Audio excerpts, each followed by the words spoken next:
चलिए आज 12th का आपका एक और चैप्टर भुगतान संतुलन जो थोड़ा सा टफ पड़ता है, उसके कुछ याद करने लायक जो चीज़ें हैं उसे थोड़ा सा फटाफट समझ लेते हैं। सबसे पहले तो हम आते हैं भुगतान संतुलन जो है उसका अर्थ क्या है ना। तो भुगतान संतुलन का अर्थ क्या है कि जो कोई भी राष्ट्र जो है वो किन्हीं भी पूरे विश्व में दूसरे राष्ट्र जो हैं उनसे कितना आयात और निर्यात करता है, ये सबका जो लेखा जोखा होता है ये कहलाएगा भुगतान संतुलन। ठीक है, जैसे भारत जो है तो भारत विश्व के दूसरे देशों से कितना आयात निर्यात कर रहा है ना, दूसरे देशों को हम कितना भेज रहे हैं, उनसे हम कितना मंगवा रहे हैं, ये इसका जो लेखा जोखा है ये इसको कहेंगे हम भुगतान संतुलन। ओके, अब भुगतान संतुलन के अलावा एक और आपका कॉन्सेप्ट आता है इसी में कि व्यापार संतुलन। व्यापार संतुलन देखें तो व्यापार संतुलन का मतलब हुआ कि इसमें हम आयात निर्यात तो करते हैं दूसरे देशों से, लेकिन हम सिर्फ दृश्य मदों का आयात करते हैं। दृश्य मदें मतलब कि जो हमें दिखाई दे रही हैं, जिसे हम छू सकते हैं, देख सकते हैं, है ना। और अदृश्य मदें जिसे हम देख नहीं सकते हैं उनका इसमें उल्लेख नहीं होता है। ये व्यापार संतुलन जो है भुगतान संतुलन का एक अंग है, हम ये कह सकते हैं। व्यापार संतुलन का क्षेत्र जो है वो सीमित हो जाता है और भुगतान संतुलन का क्षेत्र विस्तृत हो जाता है। ठीक है, भुगतान संतुलन में विस्तृत इसलिए होगा क्योंकि भुगतान संतुलन में दृश्य मदों के साथ साथ अदृश्य मद जो हम जैसे टेक्नोलॉजी है ना, कुछ सेवाएं हैं हम दूसरे देशों से प्राप्त करते हैं या अपनी देते हैं, तो इनका उल्लेख भी भुगतान संतुलन में होता है। इसलिए भुगतान संतुलन जो है उसका क्षेत्र विस्तृत हो जाता है, उसका दायरा बढ़ जाता है। ठीक है, अब इसके बाद में आते हैं कि भुगतान संतुलन जो है उसकी मुख्य मदें कौन कौन सी हैं। तो भुगतान संतुलन की मुख्य मदें हैं कि मदें मतलब उसमें किन किन का हम उल्लेख कर रहे हैं। ठीक है, तो वस्तुओं और सेवाओं का आयात निर्यात ये उसमें उल्लेख किया जाता है, हमने कहाँ से कितना। और ये उल्लेख करने के लिए देखिए जो मैन आवागमन हमारे यहाँ हो रहा है वो बंदरगाहों के थ्रू ज़्यादा होता है, तो बंदरगाहों पे बराबर हर माल की एंट्री होती है आने की और जाने की, तो उससे हमें मालूम पड़ जाता है वहाँ के रजिस्टर से कि हमारे यहाँ पर कितना आयात निर्यात हो रहा है, उनके मौद्रिक मूल्य क्या है, ये हमें ज्ञात करने होते हैं। ठीक है, तो एक वस्तुओं और सेवाओं का आयात निर्यात ये उसकी मुख्य मद है। दूसरी मद उसकी जो है वो ब्याज और लाभांश है। ठीक, अब ब्याज और लाभांश को भी हम भुगतान संतुलन के अंतर्गत दर्शाते हैं कि हमने दूसरे देशों से अगर ऋण लिया है तो उन्हें हम ब्याज के रूप में क्या दे रहे हैं, कितना दे रहे हैं, है ना। और अगर हमने किसी को ऋण दिया है तो उससे हमें कितना मिल रहा है ब्याज। ठीक, हमने कहीं पे अगर अपनी पूंजी हमारे देश ने इन्वेस्ट की है, कहीं लगाई है पूंजी, तो उसे कितना लाभांश मिल रहा है। या किसी देश ने हमारे देश में अगर अपनी पूंजी लगाई है, विनियोग किया है, तो उसे कितना लाभांश मिल रहा है। इन सब बातों का उल्लेख रहता है। उपहार, अगर कोई नागरिक हमारे देश के नागरिक को या हमारे देश का नागरिक बाहर किसी नागरिक को उपहार भेजता है ना, तो उस उपहार का उल्लेख भी उसमें किया जाता है। दीर्घकालीन विनियोग और अल्पकालीन विनियोग जितने भी होते हैं विनियोग, चाहे वो दीर्घकाल के लिए हो रहे हैं या अल्पकाल के लिए हो रहे हैं, इनका भी उल्लेख भुगतान संतुलन में किया जाता है।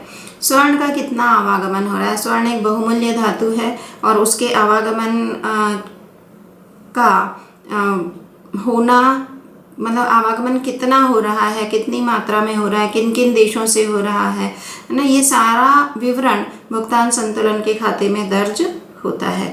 अगर भुगतान संतुलन के खाते में स्वर्ण का आवागमन दर्ज नहीं किया है, इसका मतलब वो अवैधानिक क्रिया है जिसे हम तस्करी के नाम से जानते हैं। ठीक है, ये तो हो गया कि कौन कौन सी मदें शामिल हैं। इसके बाद में फिर हम आते हैं कि भुगतान संतुलन का महत्व क्या है।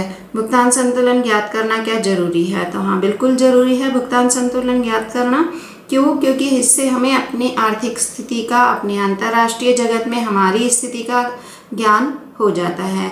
हर देश अपना भुगतान संतुलन का खाता तैयार करता है। ठीक है, हम भी अपना कर रहे हैं, दूसरे देश भी कर रहे हैं, तो हम उनसे कितना, हमारा देश जो है वो उनसे कितना पिछड़ रहा है, या हम किसी देश से क्या आगे हैं, या किसी देश ने किस प्रकार से आयात और निर्यात को किया जिससे कि उन्होंने अपने यहाँ विकास किया है, या हम ये भी पता करवा पाते हैं इससे कि कौन कौन से देश किन वस्तुओं का निर्यात कर रहे हैं, और अगर उन वस्तुओं का उत्पादन हमारे यहाँ हो रहा है तो हम उन देशों से अपने संबंध स्थापित करके उन वस्तुओं का निर्यात अपने यहाँ से उन देशों को कर सकते हैं। ठीक है, तो इस प्रकार से हमारे को पूरी स्थितियों का ज्ञान इसके द्वारा हो जाता है। फिर विदेशी व्यापार प्रवृत्ति का ज्ञान, वही अभी हमने जो बताया वही है। विदेशी ऋण और भुगतान विधि की जानकारी कि हमने विदेशी ऋण हम पर कितना है और उसे भुगतान हम किस प्रकार से कर रहे हैं, इसकी जानकारी भी मिल पाती है हमें।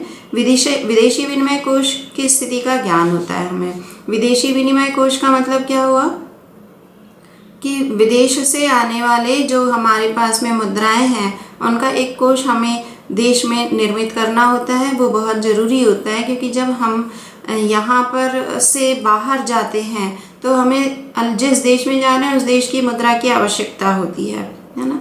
तो इसलिए विदेशी विनिमय कोष की स्थापना की जाती है। तो वो कोष की स्थिति क्या है, हमारे पास विदेशी मुद्राओं का भंडार है या नहीं है, ये जानकारी भी हमें प्राप्त हो जाती है।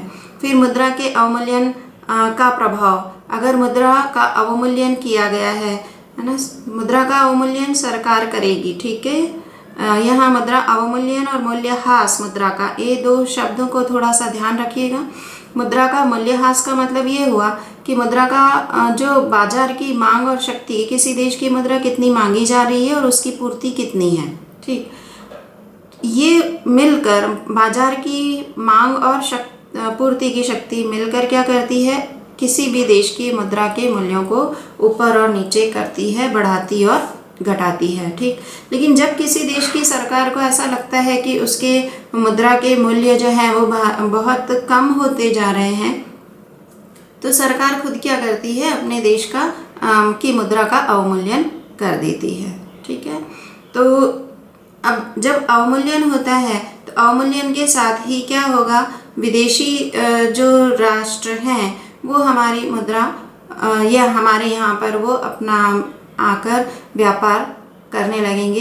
तो वास्तव में हमें इससे ये ज्ञात हो पाता है कि हमने सरकार ने जो सोचकर अवमूल्यन किया था अपने देश की मुद्रा का, उसका फायदा हो रहा है या नहीं हो रहा है।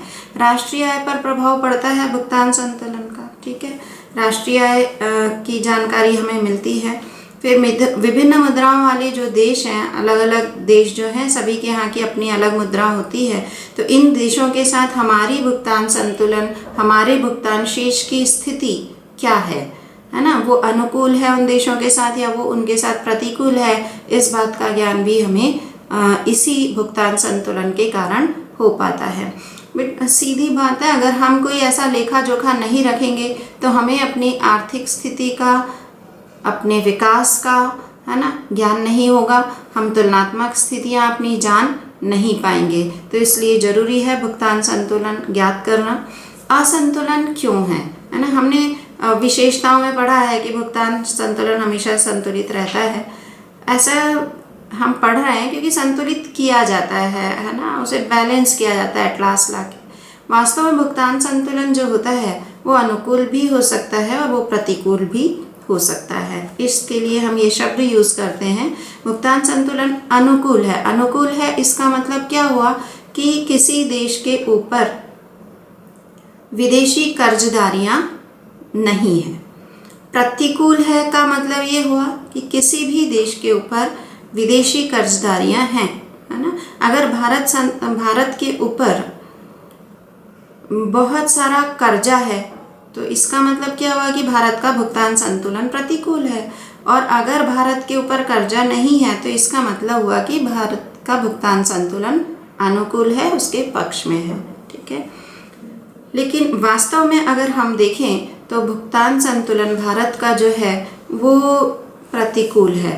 ठीक है, और हम इसको अभी बाद में देखेंगे। पहले हम ये समझ लें कि ये क्यों असंतुलन क्यों उत्पन्न होता है ना। असंतुलन उत्पन्न होने के कारण है, पहला जो है आपका विकास और विनियोग के कार्यक्रम होते हैं। बहुत सारे सरकारें जो मुख्यतः वो सरकारें जो पिछड़े देशों की हैं, जो अल्प विकसित देशों की हैं, उन सरकारों को अपने देश का विकास करने के लिए बहुत सारी योजनाएं चालू करनी होती हैं, बहुत सारे विनियोग करने होते हैं, है ना। और इतनी मुद्रा, इतनी राशि उनके पास नहीं होती है तो वो दूसरे राष्ट्रों से कर्ज ले लेते हैं, इसलिए उनका भुगतान संतुलन जो है वो मुख्यतः प्रतिकूल हो जाता है। ठीक है, वो फेवर में नहीं रहता है उनके। चक्रीय उच्चावचन, बार बार मंदी और तेजी का दौर आता है। जब बार बार मंदी और तेजी का दौर आता है तो इसका मतलब हमारे देश की मुद्रा के मूल्य जो हैं उसमें भी अस्थिरता आ जाती है। तो इसके कारण भी भुगतान संतुलन अस्थिर हो जाता है, एक जैसा नहीं रहेगा। मुद्रा के मूल्यों में बार बार गिरावट आ रही है या वो फिर गिर के फिर संभलती है, फिर वापस गिरती, तो ऐसे में भुगतान संतुलन जो है वो असंतुलित हो जाता है, वो भी बैलेंस नहीं रहता है।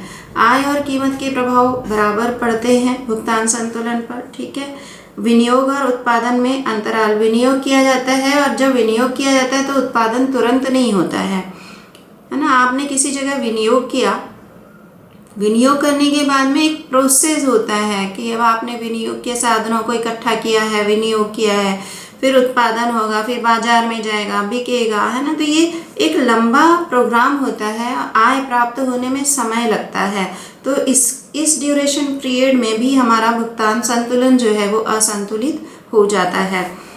निर्यात मांग में परिवर्तन, अगर निर्यात की मांग में परिवर्तन होगा तो भुगतान संतुलन प्रतिकूल भी हो सकता है, अगर निर्यात या अनुकूल भी हो सकता है। अगर मान लीजिए कि निर्यात मांग कम हो गई, है ना, इसका मतलब कि दूसरे देश हमारे देश से कुछ भी नहीं लेना चाहते हैं, तो ऐसी दशा में हमारा भुगतान संतुलन प्रतिकूल होगा। ठीक, अगर हमारे देश का निर्यात बढ़ता है, लोग हमारे यहाँ की वस्तुओं और सेवाओं की ज़्यादा डिमांड करते हैं, तो ऐसे समय पर हमारे देश का जो भुगतान संतुलन है वो अनुकूल हो जाएगा। ठीक है, विकसित देशों द्वारा आयात पर प्रतिबंध, अगर विकसित राष्ट्र जो हैं वो अपने यहाँ आयात नहीं करने देंगे तो इससे भी भुगतान संतुलन प्रतिकूल होता है ना। ये हम पहले भुगतान संतुलन प्रतिकूल इसीलिए होगा क्योंकि अगर हम वो विदेशी राष्ट्र अपने यहाँ आयात नहीं करने देंगे, इसका मतलब मेरे यहाँ से निर्यात नहीं होगा, हमारे देश से निर्यात नहीं होगा। निर्यात नहीं होगा तो निश्चित रूप से हमने जो उनसे सामान खरीदा था हम उसका मूल्य नहीं चुका पाएंगे। ठीक है, और जब मूल्य नहीं चुका पाएंगे तो हम पर कर्जदारियाँ बढ़ेंगी। ओके, बढ़ती जनसंख्या सबसे बड़ा प्रॉब्लम है हमारे यहाँ पर। हमारे देश की जनसंख्या बहुत ज़्यादा है और बढ़ती जा रही है ना। इस पे बिल्कुल नियंत्रण नहीं हो पा रहा है, तो ये हमारी सारी समस्याओं की जड़ है और यही हमारे भुगतान संतुलन की प्रतिकूलता का भी कारण है। भुगतान संतुलन भारत का अनुकूल नहीं है ना, वो प्रतिकूल है। इसका मतलब हमारे पर बहुत सारी विदेशी कर्जदारियाँ हैं ना, विश्व बैंक के हैं हम पर कर्जे, हम पर विकसित राष्ट्रों के कर्जे हैं, तो ये हमारे लिए अच्छी स्थिति नहीं है, चिंताजनक रहती है ये स्थितियाँ। ठीक, अब और क्या कारण होते हैं? कुछ हम प्रदर्शन करते हैं, देश के निवासियों की आदत हो जाती है कि प्रदर्शन करना है। आपके पास थोड़ी सी आय है और आप प्रदर्शन बहुत कर रहे हैं, तो प्रदर्शन करने के लिए आपने क्या किया, आपके पास आय तो कम है, प्रदर्शन करना है, कर्ज ले लिया। तो ये जो आदत है, ये आदत हमें क्या कर रही है, बहुत ज़्यादा मांग करने पर मजबूर कर देती है और इससे हम कर्ज लेते जाते हैं और ये जो कर्ज लेकर हम कार्य करते हैं ये निश्चित रूप से हमारे भुगतान संतुलन को प्रतिकूल करती। देखिए, देश जो है देश के नागरिकों से बनता है, वहाँ के नागरिकों के जैसी आदत होगी आपका देश वैसा ही बन जाता है। ठीक है, फिर एक और प्रॉब्लम है हमारे यहाँ, अगर हम देखें तो हम लोग बगैर गाड़ी के, बगैर ऑटोमोबाइल के हम थोड़ा भी पैदल नहीं चलते हैं आजकल। तो हम पेट्रोल का बहुत ज़्यादा उपयोग कर रहे हैं, जबकि हम सब जानते हैं कि पेट्रोल हमारे यहाँ नहीं है, पेट्रोल का आयात करते हैं हम। ठीक, तो ये जो पेट्रोलियम पदार्थों का आयात हो रहा है, इसका मतलब हम क्या कर रहे हैं, बाहर से कर्जा ही तो ले रहे हैं। ठीक, अगर इन आदतों पर हम कंट्रोल कर लें कि हम थोड़ा पैदल चलने की ज़्यादा कोशिश करें या साइकिलिंग वगैरह पर हम थोड़ा ज़्यादा जोर दें, तो इससे क्या होगा, इससे पेट्रोल की खपत थोड़ी कम होगी और हम जो ज़्यादा मात्रा में, बहुत ज़्यादा मात्रा में आयात कर रहे हैं उसमें भी थोड़ा सा नियंत्रण लग जाएगा। ठीक है, तो इस प्रकार से पेट्रोलियम पदार्थों का ज़्यादा उपयोग जो है वो हमारे भुगतान संतुलन को प्रतिकूल करता है। अगर इस पर नियंत्रण किया जाए तो ये काफ़ी हद तक अनुकूल हो सकता है। अंतर्राष्ट्रीय ऋण और विनियोग, हम बार बार जो कोई भी देश, भारत ही नहीं कोई भी देश अगर बार बार अंतर्राष्ट्रीय जगत से ऋण लेता रहता है तो भी भुगतान संतुलन प्रतिकूल होगा। देखिए, आप अगर सिर्फ ऋण ले रहे हैं तो भुगतान संतुलन निश्चित रूप से प्रतिकूल होगा, लेकिन जब हम ऋण लेके अगर विनियोग करते हैं तो हम ऋण के साथ क्या करना है, हम उत्पादन करने की कोशिश भी कर रहे हैं। तो ऐसी स्थिति में प्रतिकूलता कम होगी, है ना। या हो सकता है कि उत्पादन जब हमारा प्रोसेस में आ जाए, जब उत्पादन हमारा चालू हो जाएगा तो हो सकता है कि हम पर जो पुराने ऋण थे उनको हम धीरे धीरे करके समाप्त भी कर सकते हैं। ठीक है, तो विनियोग करना ज़्यादा अच्छा है ऋण लेने से, या ऋण लेकर हम गैर उत्पादक कार्य करें उससे। ज़रूरी है कि हम ऋण लेते हैं तो उससे हम उत्पादक कार्य करें। ओके, अब ये तो भुगतान संतुलन क्यों प्रतिकूल है या क्यों असंतुलित है। इसके बाद में आता है प्रॉब्लम कि अब इसे सही कैसे किया जाए, है ना। तो इसे सही करने के लिए उपाय हैं। एक मौद्रिक उपाय होता है और दूसरा अमौद्रिक उपाय है। मौद्रिक उपाय बैंकों के माध्यम से ही किए जाएंगे, ये ध्यान रखिएगा। तो मौद्रिक उपाय में एक उपाय होता है मुद्रा का संकुचन। देखिए, भुगतान संतुलन प्रतिकूल हो रहा है, इसका मतलब हम निश्चित रूप से मांग ज़्यादा कर रहे हैं, हमारे देश के लोग मांग ज़्यादा कर रहे हैं, और मांग की पूर्ति अगर हम अपने यहाँ नहीं कर पा रहे हैं, हमारे पास पैसे कम हैं, हमारे पास वस्तुएं और सेवाएं कम हैं, तो हम मजबूरी में, सरकार क्या करती है, बाहर से पैसा ले रही है और बाहर से वस्तुओं का आयात करती है। तो ऐसी स्थिति से बचने के लिए हमें करना क्या होगा कि लोगों के पास जो मुद्रा है उस मुद्रा को कम कर दिया जाए, है ना। मुद्रा का संकुचन किया जाए। मुद्रा का प्रसार हो चुका है।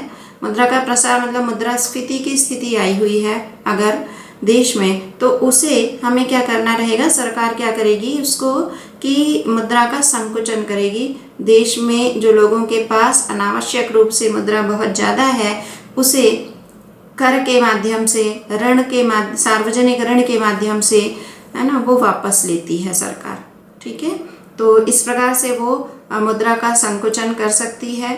विनिमय पर वो नियंत्रण कर सकती है। जो हम विनिमय कर रहे हैं दूसरे राष्ट्रों से, उस पर भी सरकार नियंत्रण कर सकती है।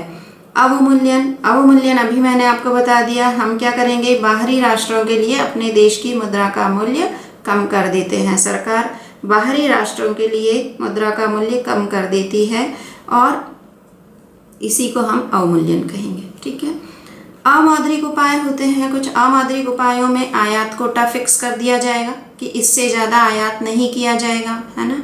आप मतलब पड़ोसी से आप मांग रहे हैं, लेकिन मांगने की एक सीमा होगी, उस सीमा को आप तय कर लीजिए कि हमें इससे ज़्यादा नहीं लेना है। अगर आपने वो सीमा तय नहीं की तो आप लेते ही जाएंगे, आपको आदत पड़ जाएगी उसकी।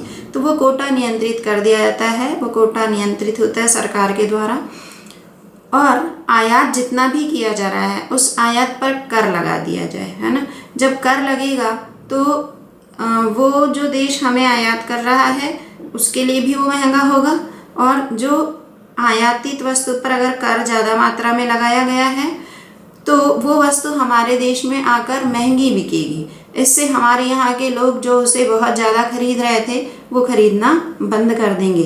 तो इस प्रकार से आयात पे कर लगाया जा सकता है, उससे भुगतान संतुलन को हम अनुकूल करने की दिशा में कदम उठा सकते हैं। निर्यात को प्रोत्साहन देना ये सबसे अच्छा उपाय होता है कि हम ज़्यादा मात्रा में निर्यात करें, ज़्यादा मात्रा में उत्पादन करें, जिससे हम बाहर के देशों को अपने यहाँ की वस्तुओं का और सेवाओं का निर्यात कर पाएँ। पर्यटन उद्योग को बढ़ावा मिलने से क्या होगा, बाहर के राष्ट्र के निवासी जो हैं वो हमारे यहाँ आकर्षित होंगे। वो जब आते हैं तो उनके आने के साथ हमारे यहाँ रोजगार जो है वो ऑटोमेटिक उत्पन्न होता है। ठीक, कैसे वो आएंगे, उन्हें कहीं ना कहीं रुकना है, उनका कोई घर नहीं है यहाँ, तो वो कहीं ना कहीं रुकेंगे। मतलब छोटे बड़े बहुत सारे होटल्स जो हैं वो व्यवसाय बढ़ेगा। वो व्यवसाय बढ़ा तो होटल में बहुत सारे कर्मचारियों की ज़रूरत लगेगी, है ना, वो उन लोगों को रोजगार मिलेगा। इसके अलावा छोटे छोटे जो कार्य करने वाले लोग हैं, जैसे चाय बनाने वाला है ना, और आपका भजिए वगैरह तलने वाले, ये इन लोगों को भी रोजगार मिल जाता है। सैंडविच बनाने वाले से छोटे छोटे बहुत सारे रोजगार फलीभूत हो जाते हैं। और इससे अगर लोगों को रोजगार मिलता है, अच्छा ये जो बाहर से आने वाले लोग हैं, ये लोग अपने साथ अपने देश की मुद्रा को भी लाते हैं, तो हमारे यहाँ की जो विदेशी मुद्रा का भंडारण है वो भी इससे भर जाएगा। ठीक है, तो ये इस प्रकार से अमौद्रिक उपायों के द्वारा भी हम भुगतान असंतुलन जो है या भुगतान प्रतिकूल जो है उसे हम दुरुस्त कर सकते हैं। ओके, तो ये तो हुआ हमारा भुगतान संतुलन वाला पोर्शन। इसी में आगे आता है विनिमय दर। विनिमय दर का मतलब ये हुआ कि किसी भी देश की मुद्रा, आप मुद्रा को एक वस्तु मान के चलिए कि मुद्रा एक वस्तु है। ठीक है, मैं चाहूँ कि कोई ये पेन मेरे हाथ में है, तो मैं अगर इसको मेरे देश की सरकार मान्यता दे दे कि ये मुद्रा है, तो ये मुद्रा बन जाएगी। ठीक है, आप ये मानिए कि मुद्रा एक वस्तु है। ठीक, वो वस्तु एक कागज के रूप में, वो वस्तु एक धातु के सिक्के के रूप में हमारे समक्ष मौजूद है। तो हर देश की अपनी एक मुद्रा होती है और हर देश की मुद्रा का मूल्य होता है। ठीक, तो मुद्रा का मूल्य कैसे डिसाइड होगा? वो इसी प्रकार डिसाइड होता है जैसे वस्तुओं का मूल्य डिसाइड होता है। ठीक है, कि वस्तु की कितनी मात्रा मांगी जा रही है। अगर वस्तुओं की अधिक मात्रा मांगी जाती है तो उस वस्तु का मूल्य ऊंचा हो गया। ठीक, ऐसे ही किसी देश की मुद्रा का मांग अगर विश्व में ज़्यादा है तो उस देश की मुद्रा का मूल्य क्या हो जाएगा? बढ़ जाएगा। इसीलिए डॉलर का मूल्य बढ़ा हुआ है, क्योंकि वहाँ अमेरिका में जाकर लोगों को व्यापार करना और वहाँ एजुकेशन लेना मैक्सिमम सभी देशों के द्वारा वहाँ जाकर ये कार्य किए जा रहे हैं। वहाँ विनियोग बहुत ज़्यादा मात्रा में किया जा रहा है। ठीक है, तो जितना ज़्यादा आप वहाँ पर विनियोग करेंगे उतनी ज़्यादा हमें उस देश की मुद्रा की आवश्यकता होगी। तो पूरा विश्व अगर वहाँ की मुद्रा की मांग करता है तो निश्चित रूप से वहाँ की मुद्रा के मूल्य क्या हुए हैं? बढ़ गए हैं। ठीक, अब ये चीज़ समझ में आ गई कि हर देश जो है वो दूसरे देश की मुद्रा का मांग करेगा, उस समय करेगा जबकि उसे वहाँ जाना है किसी भी कारण से। हो सकता है पर्यटन के लिए जा रहा हो वो, या हो सकता है वो शिक्षा ग्रहण करने जा रहा हो, या वो अपना कोई बिजनेस सेटअप करने जा रहा हो। ठीक है, तो किसी भी कारण से अगर देश की मुद्रा मांगी जा रही है और उस देश की मुद्रा की पूर्ति कितनी है ना, दोनों चीज़ें काम करेगी। उस देश की पूर्ति कितनी है और वो देश की मुद्रा की मांग कितनी है, ये दोनों चीज़ें मिलकर उस देश की विनिमय दर को, एक्सचेंज रेट को डिसाइड करती है।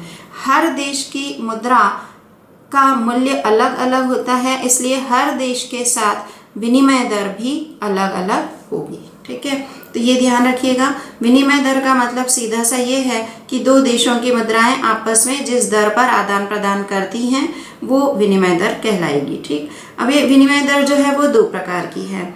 एक है आपका स्थिर विनिमय दर और दूसरा है आपका परिवर्तनशील विनिमय दर।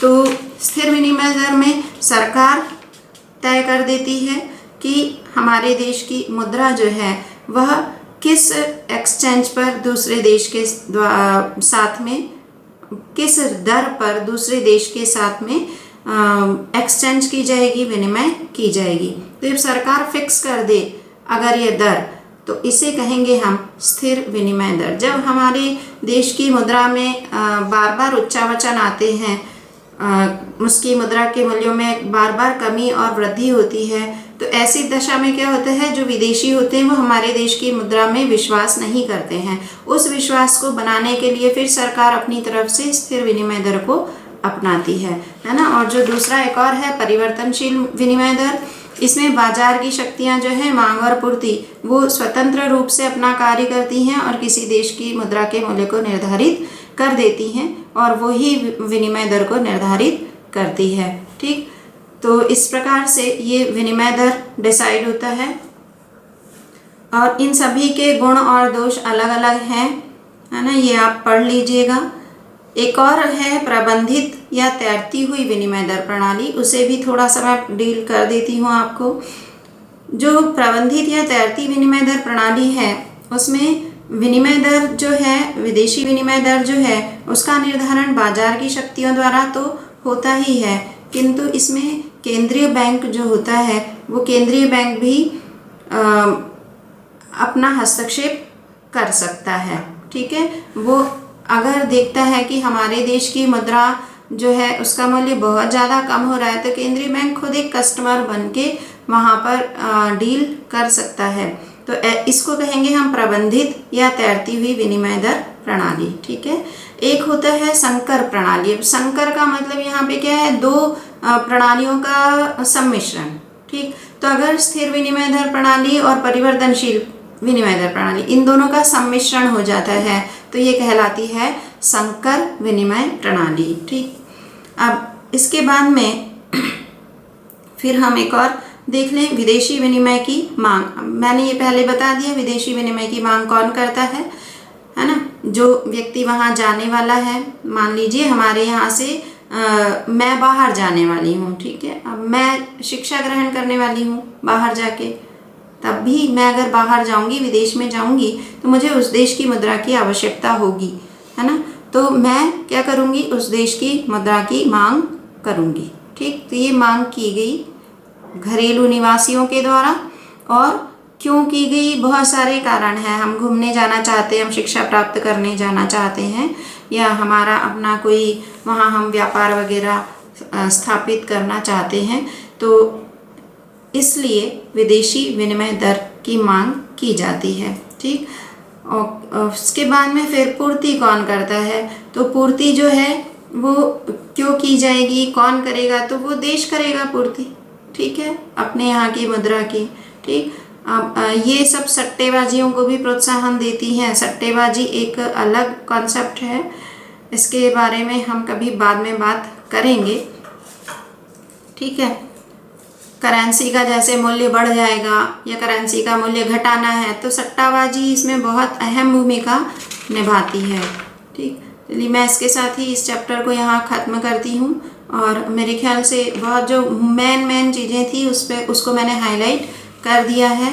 आप थोड़ा सा अपना और डिटेल में अच्छी तरह से पढ़ के जाइए, और अगर आपको ऐसा लगता है कि कुछ प्रॉब्लम आ रही है तो आप बराबर मुझे कॉल कर सकते हैं। Okay, thank you.